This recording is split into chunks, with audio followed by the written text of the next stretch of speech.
क्या नाम है? हमने कभी मान लीजिए चीनी नहीं देखा, शक्कर नहीं देखा, हमने जाना, किससे जाना? माता पिता से जाना, किसी अगल बगल या हमारे प्रबुद्ध जनों से जाना। इस भैया ये चीनी है। एक छोटा सा बच्चा जब जन्म लेता है, धीरे धीरे चलना प्रारंभ करता है, होश संभालता है, आगे बढ़ने का प्रयास करता है, तो हर चीज़ जानने की उसकी इच्छा जागृत होती है, और वो इच्छा जागृति होती है तो उसमें वो जानना चाहता है हाँ कि ये क्या चीज़ है, व्हाट इज दिस, हाँ ये क्या है, चीनी है, नहीं जान रहा है, उसने जानने की इच्छा जागृति हो रही है कि हम जाने ये क्या चीज़ है। उसने किसी ने बताया ये चीनी है भैया, ये मेरे बच्चे ये चीनी है, ये मीठा होता है, इसका नाम चीनी है, इसका गुण है मीठा, इसका नाम है चीनी। तो इसी प्रकार से आप कौन हो? आपका तो नाम है, आप नाम है रामफेर, फिर आपका गुण क्या है?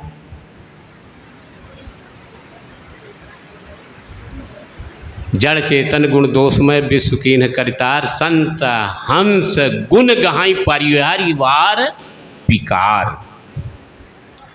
गुण अवगुणों से सब सारी वस्तु, सारी ये प्रकृति में जड़ हो चाहे चेतन हो, सब जो है गुणों से भरपूर हैं और अवगुण भी है। आपको धारण क्या करना है? गुणों को धारण करना है, ये मेरे सदगुरु बताते हैं, संत बताते हैं कि भैया इसमें ये गुण है, इसको धारण करोगे तो ये आपके जीवन में ऐसा काम आएगा।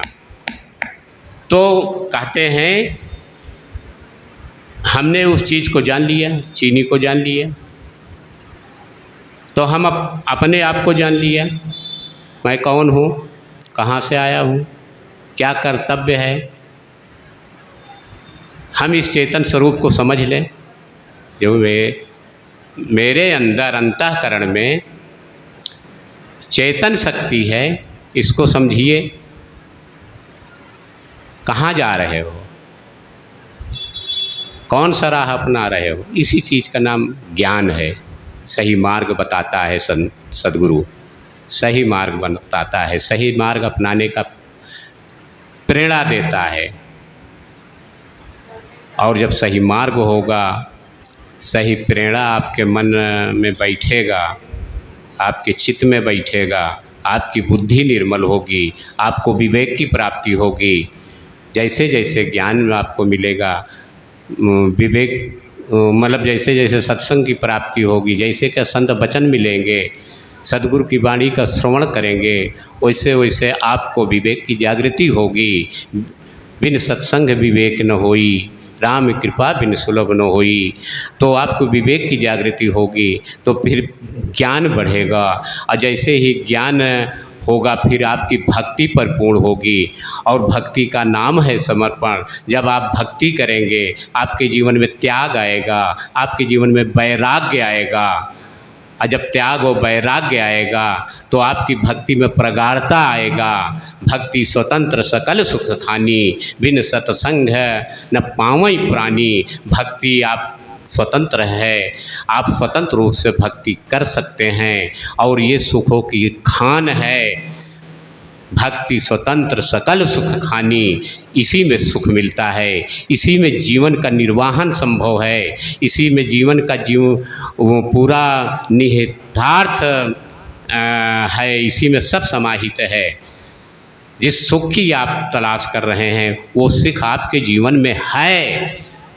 हम तो व्यर्थ में व्यथित हो रहे हैं, व्यर्थ में दुखित हो रहे हैं। लेकिन कभी कभी सुख पा कर के लोग या खाए बहुराए व पाए बहुराए, जब सुख पा जाता है तो कभी कभी अहंकार जन्म लेता है। लेकिन जब आप सत्संग करते रहेंगे तो अहंकार आपको छू नहीं पाएगा। अहंकार कदाचित आ भी जाता है तो आप इस ज्ञान को सामने रख दीजिए तो आपका अहंकार चला जाएगा। आदमी अभिमान, अहंकार, पद सम्मान, पद प्रतिष्ठा आदि में मदमस्त है, और इस मदमस्ती का एक अचूक दवा है सत्संग, सत्संत वचन।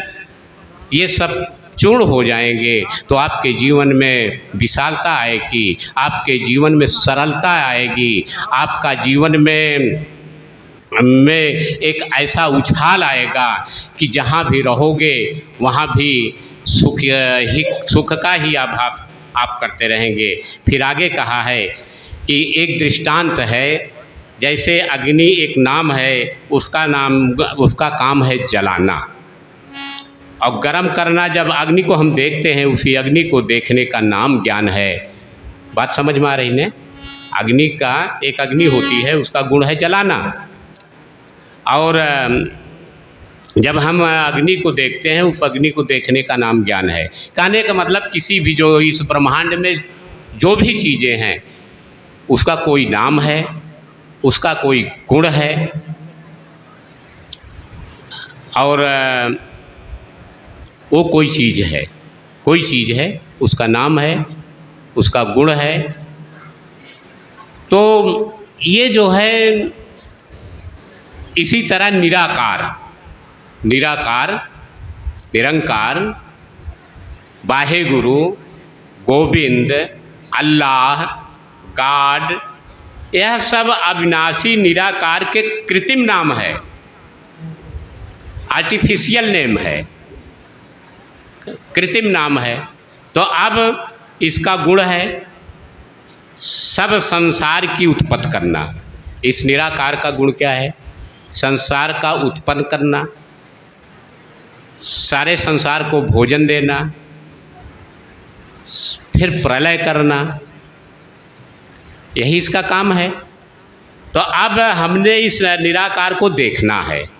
आप सब आए हैं यहाँ, इसी निराकार को देखना है जिसके इतने नाम और गुण है।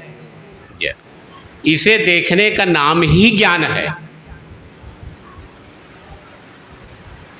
जिसके इतने नाम और गुण हैं, इसको देखा जाए भाई।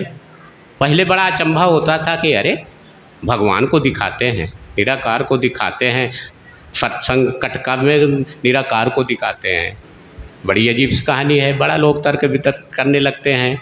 शुरू में जब हम दास भी जुड़ा, कोई महात्मा मिल जाता था, उसको ये होता था कि इसको छोड़ो ना, और खूब प्रश्न करते जाते थे, लेकिन संतुष्टि जल्दी मिलती नहीं थी।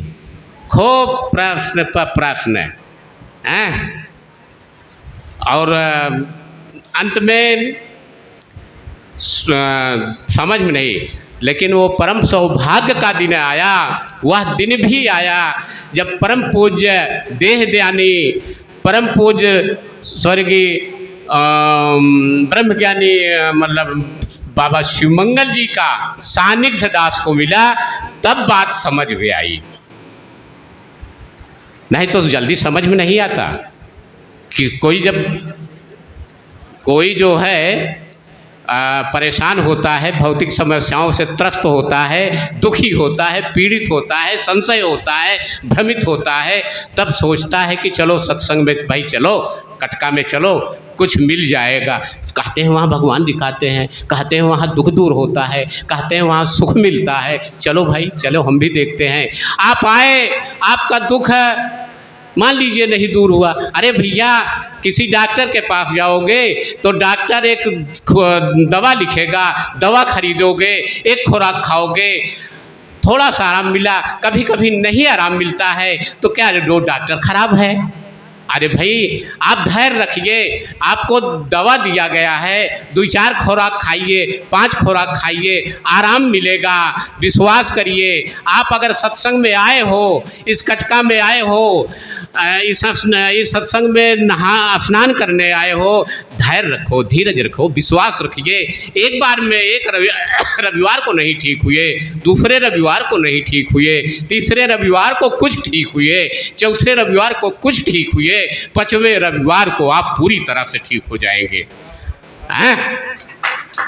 ऐसे जो है, आइए विश्वास धारण करिए। अगर विश्वास नहीं करोगे तो फिर संभव नहीं है। बिना विश्वास भक्ति नहीं, बिना विश्वास के समर्पण भी नहीं होगा, बिना विश्वास के यहाँ तो झुकना भी नहीं आएगा। महापुरुषों, झुकना आसान चीज़ है क्या? यहाँ तो शर्म लगती है अपने माता पिता को झुकने में, अपने बड़े पूर्वजों को झुकने में शर्म लगती है। छोटे छोटे बच्चे जो है उनको सिखाता है। अरे माता पिता वो धन्य है जो अपने बच्चों को ये सिखाएं, ये आदर से मर्यादा सिखाएं कि बड़ों का चरण स्पर्श करना चाहिए, बड़ों का आशीर्वाद लेना चाहिए। जब बड़ों का आशीर्वाद लोगे महापुरुषों, जाने अनजाने में वो आपका हाथ रखेगा, आपका सर पर हाथ रखेगा। महापुरुषों, ये आपकी जो अंगुलियाँ हैं, जो नुकीले चीज़ें हैं, ये हाथ के अंगुलियों से आध्यात्मिक ऊर्जा की प्रवाहित होती है। महापुरुषों, जिसके सर पर पड़ जाता है, जिसके देह पर पड़ जाता है, जिसके शरीर पर पड़ जाता है, ये 10 अंगुलियां अगर ऐसे पड़ जाए महापुरुषों, तो आपके बिगड़े हुए सारे कार्य बन जाते हैं। ऐसा आशीर्वाद का गुण होता है। महापुरुषों, अगर आशीर्वाद लेना चाहो तो अगर इसमें संकोच करोगे, शर्म करोगे, तो फिर जीवन धिक्कार हो जाएगा। महापुरुषों, जीवन यूँ ही बेकार हो जाएगा और सोचते ही सोचते रह जाओगे और इस निराकार से दीदार फिर नहीं हो पाएगा। महापुरुषों, आइए सद्गुरु कृपा करे, जिस लक्ष्य की ओर, जिस कामनाओं के साथ आप जिस जिज्ञासा को मन में समेटे हुए आप इस सत्संग में आ रहे हो, वो जिज्ञासा आपकी सद्गुरु पूर्ण करे। बोलिए सद्गुरु भगवान की जय।